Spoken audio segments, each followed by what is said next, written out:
প্রিয় শিক্ষার্থীরা, আসসালামু আলাইকুম ওয়া রাহমাতুল্লাহি ওয়া বারাকাতুহু। পরীক্ষার্থীরা, তোমাদেরকে আমি আজকে বিজ্ঞান বিষয়ের উপর আলোচনা করব এবং বিজ্ঞান বিষয়ে আজকে আমরা নবম অধ্যায়ের দুর্যোগের সাথে বসবাস এই অধ্যায় থেকে আমরা আমি শিক্ষক ঘটনা আমি তোমাদেরকে লিখে দিচ্ছি। বাংলাদেশ আন্তর্জাতিক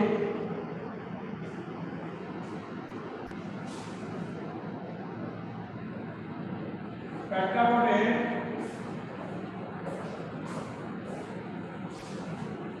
জলবায়ু পরিবর্তনের প্রভাব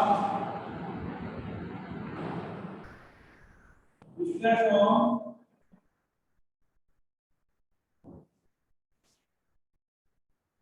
করতে পারবে।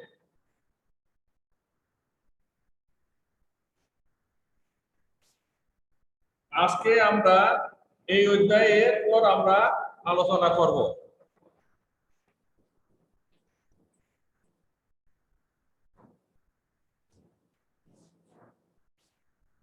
প্রিয় শিক্ষার্থীরা, আমরা জলবায়ু পরিবর্তনের প্রভাবের উপর আলোচনা করতেছি। যেমন বাংলাদেশের প্রেক্ষাপটে আমরা আগে তোমরা জানছো আবহাওয়া, জলবায়ু এবং তাদের পরিবর্তনের কারণ সম্পর্কে তোমরা আগে জেনেছো। এখন আমরা জলবায়ু পরিবর্তনের ফলাফল আর তার প্রভাব সম্বন্ধে জেনে নিই। বাংলাদেশের জলবায়ু পরিবর্তনের প্রভাব এর মাঝে লক্ষণীয় পর্যায়ে চলে এসেছে। নিচে এইগুলি তুলে ধরা হলো তার ঋতু পরিবর্তন। প্রথমে ঋতু পরিবর্তন কি? বাংলাদেশের 6 ঋতুর দেশ এবং এক সময় প্রতিটি ঋতুর নিজস্ব বৈশিষ্ট্য বিদ্যমান ছিল। জলবায়ু পরিবর্তনের কারণে এই ঋতুচক্রে উল্লেখযোগ্য পরিবর্তন হতে দেখা যাচ্ছে। আষাঢ় ও শ্রাবণ 2 মাস বর্ষাকাল হলেও দেখা যাচ্ছে যে আশ্বিন মাসেও ভারী বৃষ্টিপাত হচ্ছে। শুধু তাই নয়, তা অসময়ে বন্যার কারণ হিসেবে দেখা দিচ্ছে। অন্যদিকে শীতকাল ধীরে ধীরে সংকুচিত হয়ে যাচ্ছে।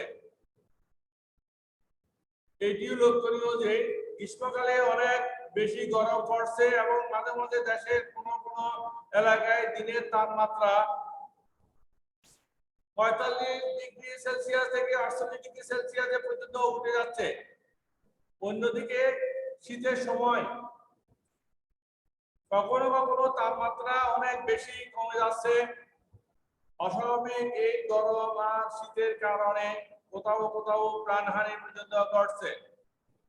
বন্যা। নদীমাতৃক বাংলাদেশে বন্যা একটি স্বাভাবিক ব্যাপার এবং অনেকাংশই দরকারি। বন্যার ফলে জমিতে পলি পড়ে, যা জমির উর্বরতা বাড়ায়। এতে ফসল উৎপাদন ভালো হয়। কিন্তু সাম্প্রতিককালে জলবায়ু জনিত পরিবর্তনের ফলে ঘন ঘন এবং অসময়ে ভয়ঙ্কর বন্যা লক্ষ্য করা যাচ্ছে। আগের দিনে এই ধরনের বন্যা যে হয়নি তা নয়, তবে এত ঘন ঘন হয়নি। 1988 সালে, 1995 সালে, 1998 সালে এবং 2005 সালে বাংলাদেশে ভয়ঙ্কর বন্যার জানমালের অপূরণীয় ক্ষতি হয়েছে। এই কারণে দেশের সামগ্রিক অর্থনীতির উপর বিরূপ প্রভাব পড়ছে। বাংলাদেশে যে সকল অঞ্চলে বন্যা প্রবণ নয়, যেমন যশোর, ঢাকা, সেই সকল অঞ্চলে মাঝে মাঝে এখন বন্যা প্লাবিত হয়ে যাচ্ছে। নদী ভাঙন। নদীমাতৃক বাংলাদেশের নদী ভাঙন একটি স্বাভাবিক ঘটনা হলেও সম্প্রতিকালে তা অনেক বেড়ে গিয়েছে। আমরা ইদানিং দেখি যমুনা নদী, পদ্মা নদীর মধ্যে যে হারে ভাঙছে, এগুলো তো আমরা প্রতিনিয়ত টেলিভিশনে দেখতে পাই। এতে একদিকে যেমন বিপুল জনগোষ্ঠী ঘর বাড়ি হারিয়ে গৃহহীন হয়ে পড়ছে, অন্যদিকে আমাদের জমিও নদীগর্ভে হারিয়ে যাচ্ছে। আমাদের বিশাল জনসংখ্যা দেশটির জন্য একটি মারাত্মক একটি সমস্যা। নদী ভাঙনের ফলে গৃহহারা লোকজন যাযাবরের মতো বা শহরে অঞ্চলে বস্তিতে অমানবিক জীবনযাপন করছে। এক সমীক্ষায় দেখা গেছে বিগত 3 দশকে প্রায় 1,80,000 হেক্টর জমি পদ্মা, যমুনা ও মেঘনা এই 3 নদীগর্ভে হারিয়ে গেছে। খরা, কৃষি প্রধান দেশ হওয়ায় খরা বাংলাদেশের জন্য একটি অতি গুরুত্বপূর্ণ সমস্যা। জলবায়ুজনিত পরিবর্তনের অন্যতম কারণ হলো বৈশ্বিক উষ্ণতা। এর ফলে পৃথিবীর তাপমাত্রা বেড়ে যাচ্ছে, যা বৃষ্টিপাতের উপর প্রচণ্ড প্রভাব ফেলছে। কোনো কোনো অঞ্চলে বৃষ্টিপাত একেবারে কমে গিয়ে খরা সৃষ্টি করছে। জলবায়ুজনিত সৃষ্ট খরা বাংলাদেশের ফসল উৎপাদনে মারাত্মকভাবে ব্যাহত হতে পারে। পানির লবণাক্ততা, জলবায়ুজনিত পরিবর্তনের ফলে সমুদ্র পানির উচ্চতা বেড়ে গেলে বাংলাদেশে প্রায় 1/3 ভূখণ্ড পানির নিচে তলিয়ে যেতে পারে। সেই ক্ষেত্রে সমুদ্রের লবণাক্ত পানি মূল ভূখণ্ডে ঢুকে নদ নদী, ভূগর্ভের পানি এবং আবাদি জমিও লবণাক্ত হয়ে পড়বে। তখন একদিকে যেমন খাওয়ার পানির প্রচণ্ড অভাব দেখা যাবে, অন্যদিকে তেমনি জমির লবণাক্ততার জন্য ফসল উৎপাদন ব্যাহত হবে।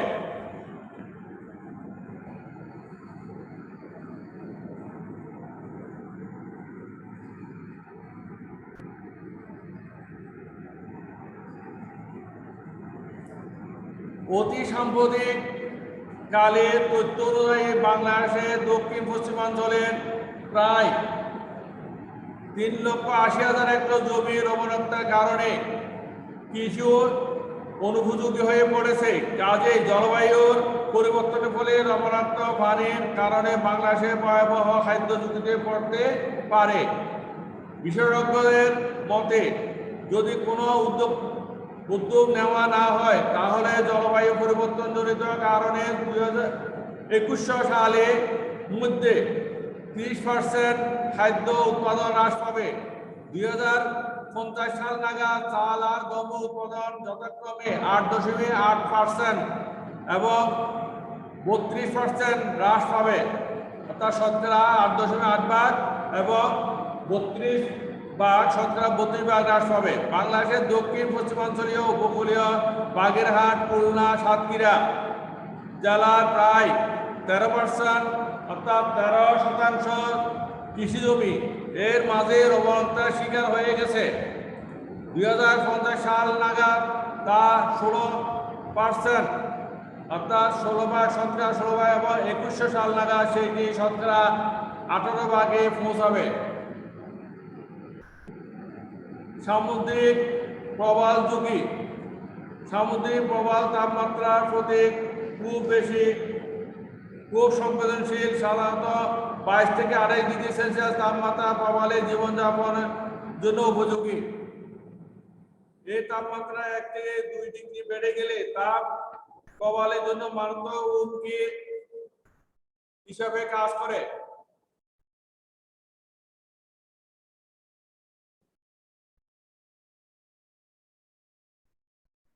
এক গবেষণায় পাওয়া তথ্য অনুযায়ী 1960 সালে সেন্ট মার্টিন দ্বীপে যে পরিমাণ প্রবাল ছিল, 2010 সালে তা প্রায় 70% বিলীন হয়ে গেছে।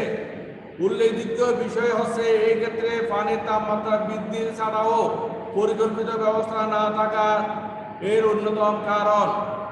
বনাঞ্চল, বাংলাদেশের একমাত্র ম্যানগ্রোভ বন হলো সুন্দরবন, যা শুধু যে জীববৈচিত্র্যে পরিপূর্ণ এক বন তা নয়, এটি আমাদের মহামূল্যবান সম্পদ।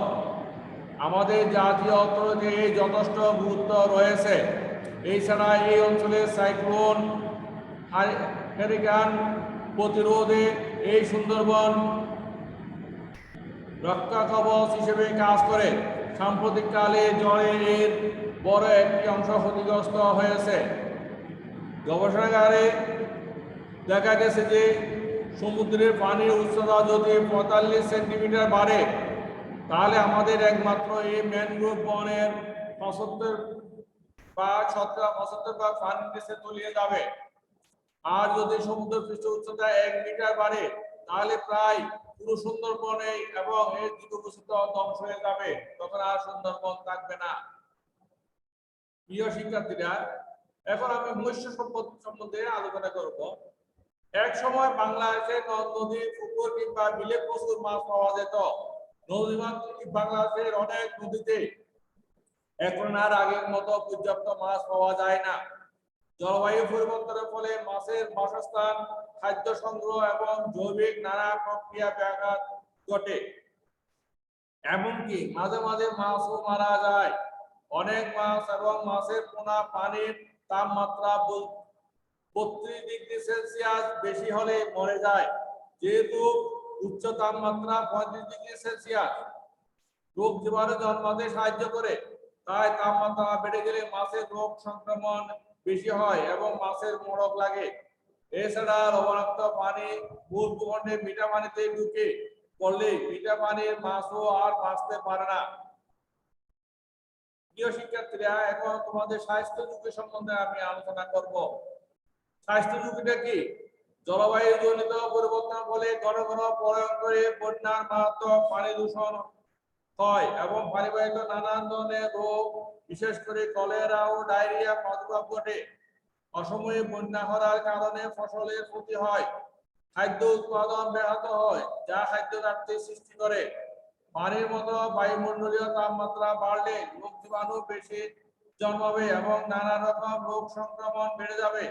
আগে আমরা বাংলাদেশে কখনো অ্যানথ্রাক্স রোগের কথা শুনিনি, কিন্তু গত 3-4 বছর যাবৎ বর্ষা মৌসুমে বাংলাদেশে বিশেষ করে সিরাজগঞ্জ জেলায় এই রোগের প্রাদুর্ভাব লক্ষ্য করা যাচ্ছে। এতে গবাদি পশু মানুষের আক্রান্ত হচ্ছে। এই এলাকায় এক পশু চিকিৎসক খামারবিদের সাথে কথা বলে জানা গেছে যে অ্যানথ্রাক্স রোগের আক্রান্ত হলে মানুষ উপযুক্ত চিকিৎসায় ভালো হয়ে গেলেও গবাদি পশুর জন্য মৃত্যু অবধারিত। জলবায়ু জনিত পরিবর্তনের ফলে অ্যানথ্রাক্সের মতো আরো অনেক প্রাণঘাতী রোগ জীবাণু সৃষ্টি হতে পারে। প্রিয় শিক্ষার্থীরা, তোমরা জীববৈচিত্র্য সম্বন্ধে জানো। জীববৈচিত্র্য পরিবেশের ভারসাম্য রক্ষার জন্য জীববৈচিত্র্য গুরুত্বপূর্ণ। সঠিক উদ্যোগে নেওয়া না হলে জলবায়ু জনিত পরিবর্তনের ফলে বাংলাদেশের 30% জীববৈচিত্র্য ধ্বংস হয়ে যেতে পারে। প্রিয় শিক্ষার্থীরা, এখন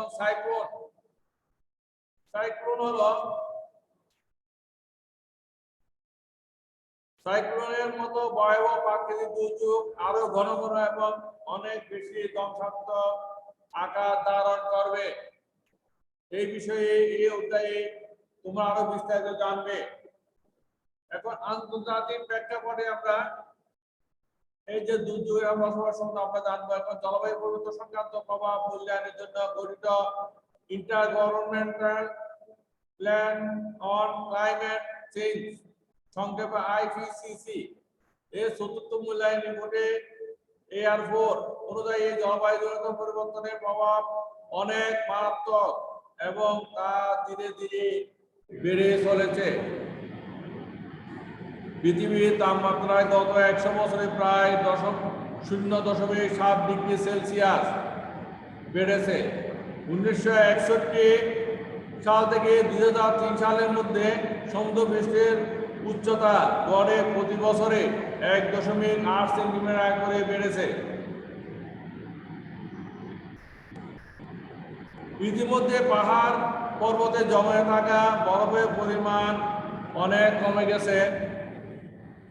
1995 থেকে 2006 সাল পর্যন্ত 12 বছরের মধ্যে 11 বছরে প্রচন্ড গরম পড়েছে। ওই রিপোর্ট অনুযায়ী পরবর্তী 2 দশকে বায়ুমণ্ডলীয় তাপমাত্রা প্রতি 10 বছরে গড়ে 0.2 থেকে 0.3 ডিগ্রি সেলসিয়াস পর্যন্ত বেড়ে যাবে। অনুমান করা হচ্ছে 2100 সালের মধ্যে পৃথিবীর গড় তাপমাত্রা 1.1 থেকে 6.6 ডিগ্রি সেলসিয়াস পর্যন্ত বাড়তে পারে। তখন নাতিশীতোষ্ণ ও বিষুবরেখা থেকে দূরবর্তী অঞ্চলে পানির প্রাপ্যতা বেড়ে যাবে। কিন্তু বিষুবীয় রেখার নিকটবর্তী ও মাঝামাঝি স্থানে পানির প্রাপ্যতা কমে যাবে, অর্থাৎ কোনো কোনো অঞ্চলে ভয়ঙ্করী বন্যার আশঙ্কা বেড়ে যাবে, আর কোনো কোনো অঞ্চলে ভয়াবহ খরার কবলে পড়বে। 2080 সালের মধ্যে সমুদ্র পৃষ্ঠের উচ্চতা 34 সেন্টিমিটার পর্যন্ত বেড়ে যেতে পারে। সত্য যদি তা হয়, তাহলে বাংলাদেশের মতো অনেক দেশের বেশিরভাগ পানির নিচে তলিয়ে যাবে।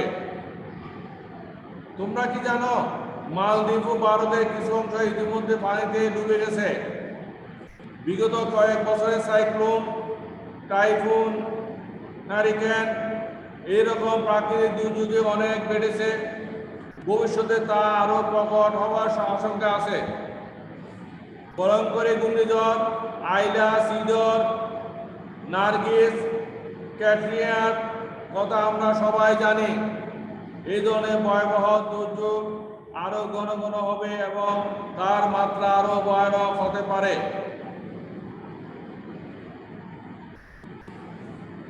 এখন এইভাবে যদি চলতে থাকে তাহলে আমাদের দেশের অবস্থা কি হবে সেটা তোমরা নিশ্চয় অনুমান করতে পারো। এখন জলবায়ু পরিবর্তনের প্রভাব কি? প্রভাব মধ্যে সামুদ্রিক কোরাল জীবন যাপনের জন্য উপযোগী তাপমাত্রা কত আমরা যে বললাম, তার মধ্যে আমরা যদি এখানে কষ্ট করি তাহলে সামুদ্রিক কোরালের জীবন যাপনের জন্য উপযোগী তাপমাত্রা হলো 22 ডিগ্রি সেলসিয়াস থেকে 28 ডিগ্রি সেলসিয়াস। এখন কষ্ট হলো কি, জলবায়ু কি? জলবায়ু হলো কোন নির্দিষ্ট সময়ে নির্দিষ্ট স্থানে 20 থেকে 30 বছরের আবহাওয়ার বিভিন্ন অবস্থায় গড় হিসাব হলো জলবায়ু। জলবায়ু পরিবর্তনের ফলে বর্ষাকাল ছাড়া কোন মাসে ভারী বৃষ্টিপাত হচ্ছে? তাহলে আমরা জানি জলবায়ুর পরিবর্তন বলে বর্ষাকাল ছাড়া যা আষাঢ় ও শ্রাবণ মাস ছাড়াও আশ্বিন মাসেও ভারী বৃষ্টিপাত হচ্ছে। বাংলাদেশে কোন অঞ্চলের তাপমাত্রা 0 ডিগ্রি সেলসিয়াসের কাছাকাছি চলে আসছে?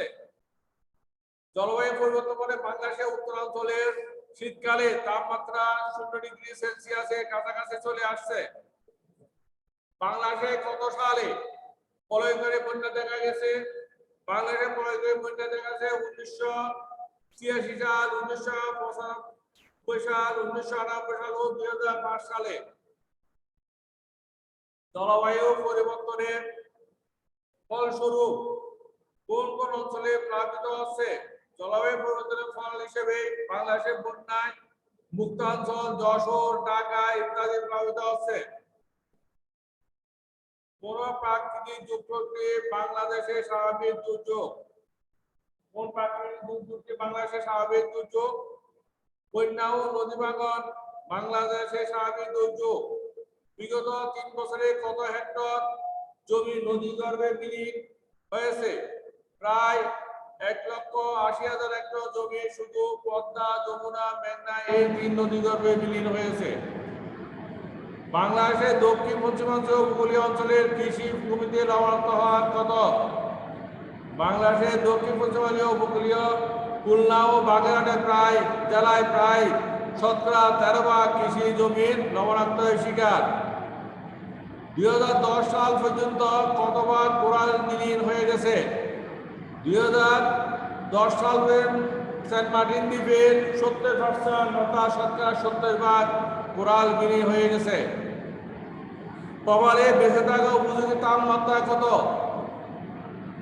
প্রবালে বেঁচে থাকার উপযোগী তাপমাত্রা হলো 22 ডিগ্রি সেলসিয়াস থেকে 28 ডিগ্রি সেলসিয়াস। বাংলাদেশের একমাত্র ম্যানগ্রোভ বন কোনটি? বাংলাদেশের একমাত্র ম্যানগ্রোভ বন হলো সুন্দরবন। পানির তাপমাত্রা কত হলে মাছ মারা যায়? পানির তাপমাত্রা 32 ডিগ্রি সেলসিয়াস বেশি হলে মাছ মারা যায়। 2100 সালে বাংলাদেশের খাদ্য উৎপাদন কত শতাংশ হ্রাস পাবে? জলবায়ু পরিবর্তনের জনিত কারণে 2100 সালের মধ্যে 30% খাদ্য উৎপাদন হ্রাস পাবে। জলবায়ু পরিবর্তনের ফলে মানুষের কোন কোন রোগ দেখা দিতে পারে? জলবায়ু পরিবর্তনের ফলে মানুষের পানিবাহিত রোগের যেমন কলেরা, ডায়রিয়া ইত্যাদি আক্রান্ত হয়। জলবায়ু পরিবর্তনের ফলে বাংলাদেশে শতভাগ জীববৈচিত্র্য ধ্বংস হয়ে যাচ্ছে। জলবায়ু পরিবর্তনের ফলে বাংলাদেশের শতকরা 30% জীববৈচিত্র্য ধ্বংস হয়ে যাবে। জলবায়ু পরিবর্তনের প্রভাব মূল্যায়নের জন্য কি কি গঠিত হয়? জলবায়ু পরিবর্তনের প্রভাব মূল্যায়নের জন্য গঠিত হয় ইন্টারগভর্নমেন্টাল প্ল্যান অন ক্লাইমেট চেঞ্জ বা আইপিসিসি। প্রতি বছরে গড়ে সমুদ্র পৃষ্ঠের উচ্চতা কতটুকু বাড়ছে? 1961 সাল থেকে 2003 সালের মধ্যে গড়ে সমুদ্রের পৃষ্ঠের উচ্চতা প্রতি বছরে 1.8 মিটার বেড়েছে। 2100 সালের মধ্যে পৃথিবীর গড় তাপমাত্রা কত বাড়তে পারে? 2100 সালের মধ্যে পৃথিবীর গড় তাপমাত্রা 1.1 ডিগ্রি সেলসিয়াস থেকে 6.4 ডিগ্রি সেলসিয়াস পর্যন্ত বাড়তে পারে।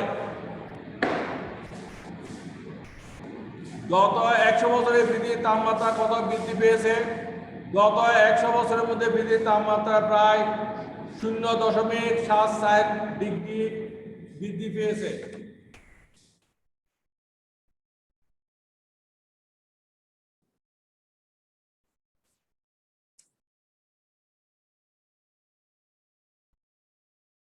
জলবায়ু পরিবর্তন বাংলাদেশের ঋতুচক্রে উল্লেখযোগ্য যেসব পরিবর্তন দেখা যায় তা কি কি? জলবায়ু পরিবর্তনের ফলে বাংলাদেশের ঋতুচক্রে উল্লেখযোগ্য পরিবর্তন দেখা যাচ্ছে।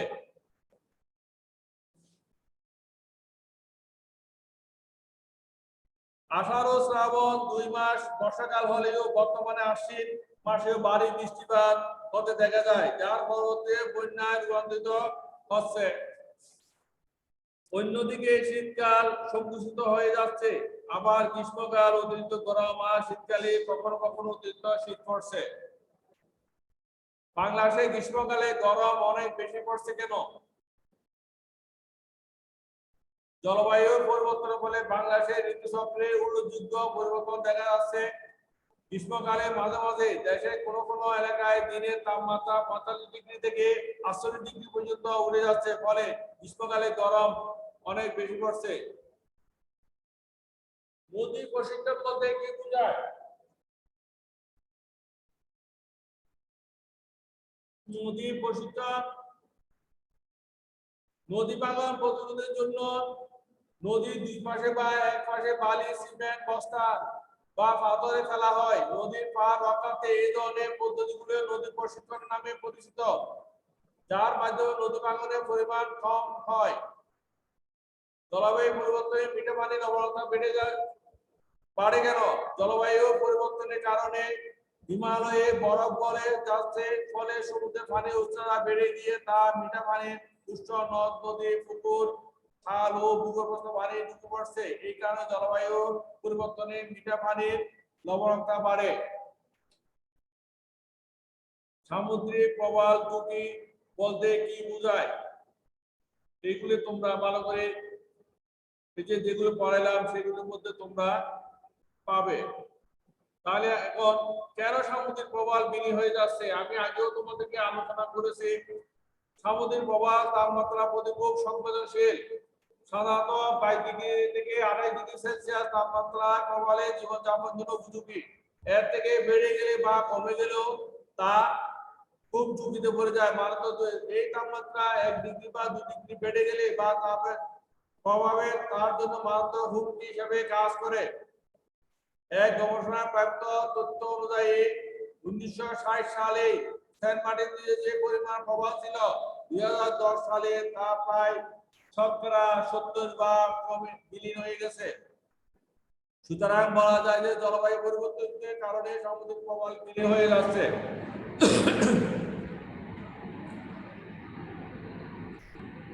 জাতীয় অর্থনীতিতে সুন্দরবন কেন গুরুত্বপূর্ণ? সুন্দরবন বাংলাদেশের একমাত্র ম্যানগ্রোভ বন। এটি জীববৈচিত্র্যের পরিপূর্ণ বলে বাংলাদেশের অমূল্য সম্পদ।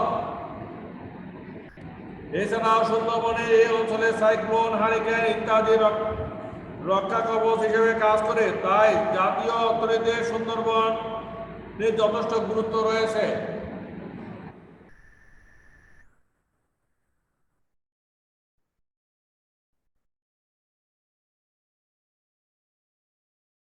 বাংলাদেশে খাদ্য ঝুঁকিতে পড়তে পারে কেন?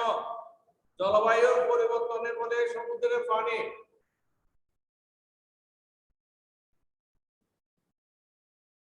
উচ্চতা বেড়ে গেলে বাংলাদেশে প্রায় 1/3 পানিতে তলিয়ে যেতে পারে। ফলে নদ নদী ও ভূগর্ভস্থ পানি এবং আবাদি জমি লবণাক্ত হয়ে পড়বে। ফলস্বরূপ ফসল উৎপাদনও ব্যাহত হবে। সম্প্রতিকালে বাংলাদেশের দক্ষিণ পশ্চিমাঞ্চলে প্রায় 8,30,000 হেক্টর লবণাক্ততার কারণে কৃষি অনুপযোগী হয়ে পড়েছে এবং যার ফলে বাংলাদেশের খাদ্য ঝুঁকিতে পড়তে পারে।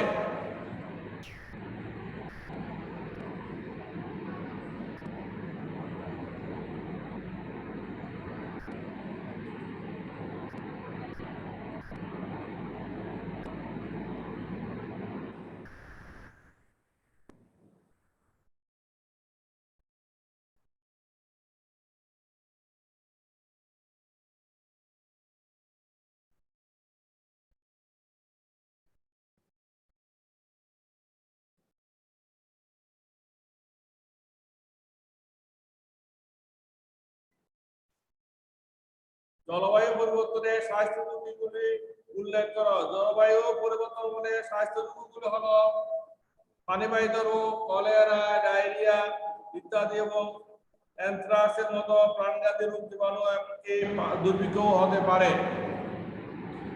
অ্যানথ্রাক্স রোগ কেন হয়? জলবায়ু পরিবর্তনের প্রভাবে বাংলাদেশের সিরাজগঞ্জ জেলায় বর্ষা মৌসুমে বিগত 3-4 বছরে অ্যানথ্রাক্সের কারণে প্রাণঘাতী রোগের প্রাদুর্ভাব দেখা যাচ্ছে।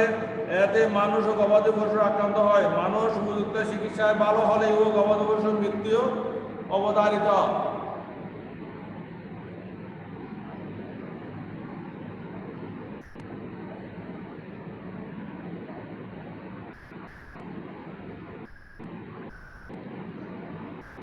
আবহাওয়া দলের মধ্যে পার্থক্য কি?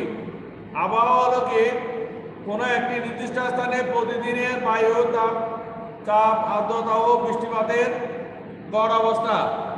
আর জলবায়ুরা কোনো একটি অঞ্চলের 30-40 বছরের গড় আবহাওয়ার অবস্থা।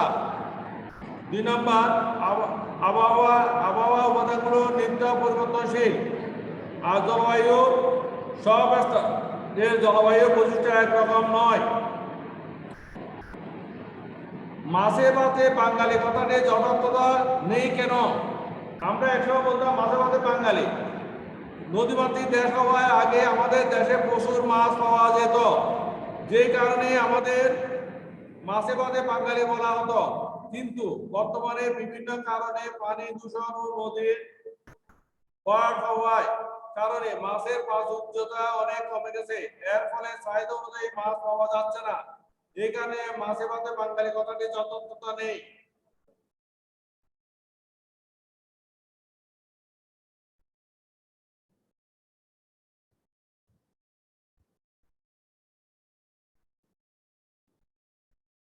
অনেক পরিবেশগত সমস্যার মূল কারণ জনসংখ্যা বৃদ্ধি কিভাবে ব্যাখ্যা করো?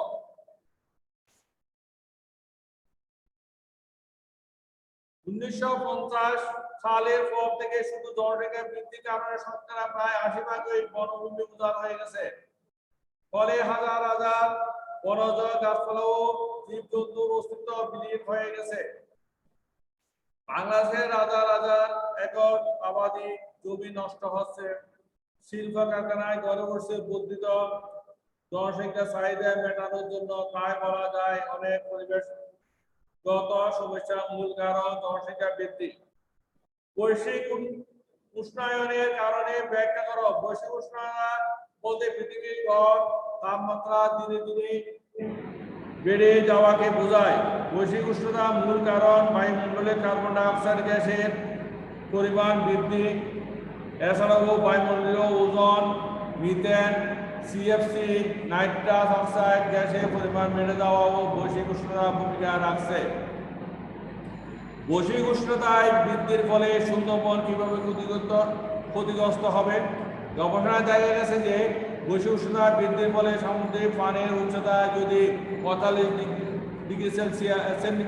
সেন্টিমিটার বাড়ে, তাহলে বাংলাদেশের একমাত্র ম্যানগ্রোভ বন সুন্দরবন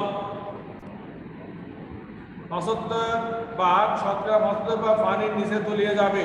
আর যদি সমুদ্রপৃষ্ঠ উচ্চতা 1 মিটার বাড়ে, তাহলে প্রায় পুরো সুন্দরবন তার জীববৈচিত্র্য ধ্বংস হয়ে যাবে।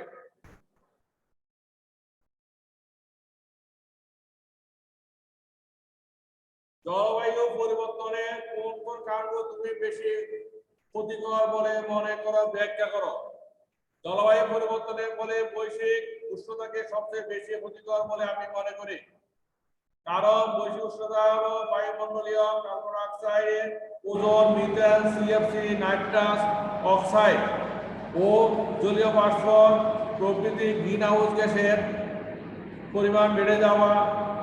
আর এই গ্রিন হাউস গ্যাসের পরিমাণ না কমলে বায়ুমণ্ডলের তাপমাত্রা অনেক বেড়ে যাবে, ফলে বায়ুমণ্ডলীয় জলবায়ু পরিবর্তন ঘটবে, যা পরিবেশের জন্য মারাত্মক ক্ষতিকর।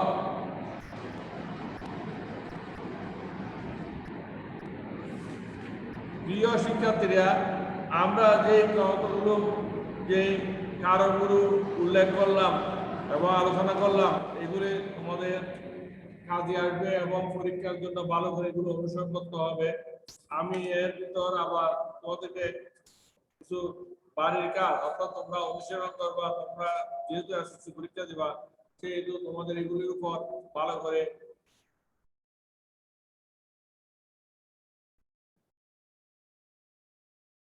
আমি একটা প্রশ্ন দিচ্ছি,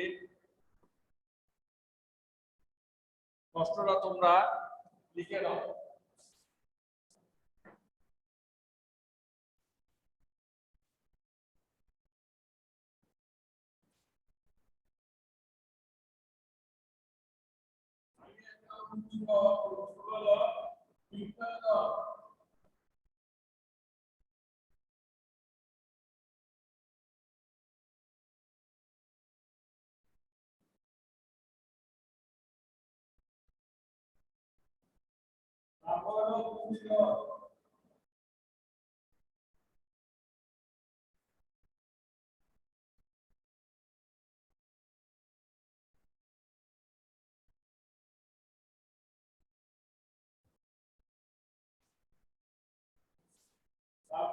ভূমিকম্প।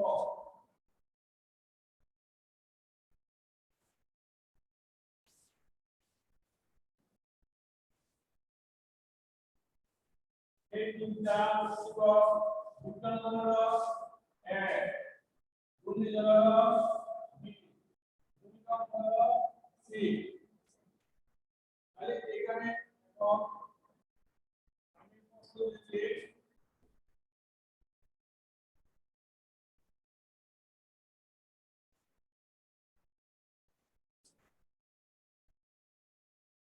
ওরা আগে বলে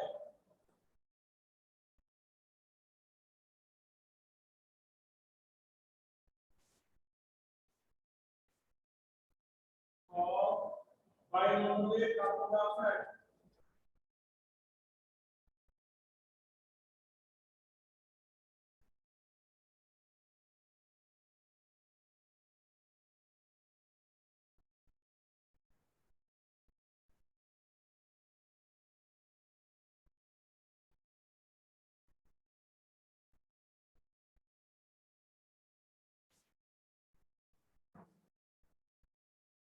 কার্বন অক্সাইডের ঘনত্ব বৃদ্ধি পাচ্ছে কেন?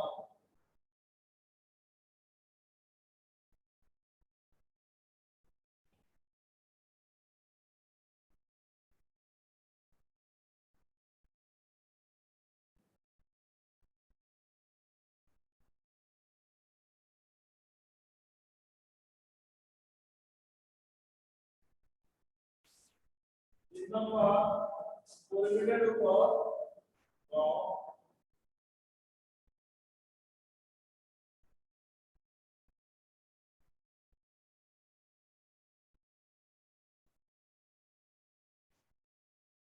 এই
প্রিয় শিক্ষার্থীরা,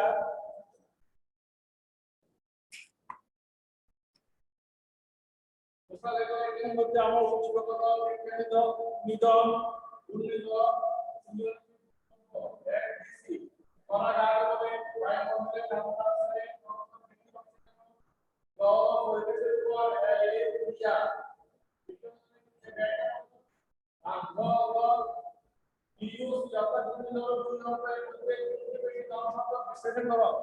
এই চারটা অনুসরণ করা এবং বাড়ির কাছে দরকার। আজকে আমি এই পর্যন্ত আমাদেরকে আলোচনা করলাম। আশা করি তোমরা এগুলি ভালো করে অনুশীলন করবে এবং প্রতিদিনের কাজ পদ্ধতি শেষ করবে। আর আগামীকাল থেকে তো তোমাদের ফর্ম ফিল শুরু হচ্ছে। তোমরা সেভাবে তোমাদের ক্লাস টিচারের সাথে যোগাযোগ করে এই কাজগুলি শেষ করে নিবা। ধন্যবাদ। আমার পাঠ আজকে এখানের মধ্যে সমাপ্ত। খুদা হাফেজ। স্যার আসসালামু আলাইকুম। ওয়ালাইকুম আসসালাম। ভালো আছো তুমি? জি স্যার ভালো আছি, আপনি কেমন আছেন?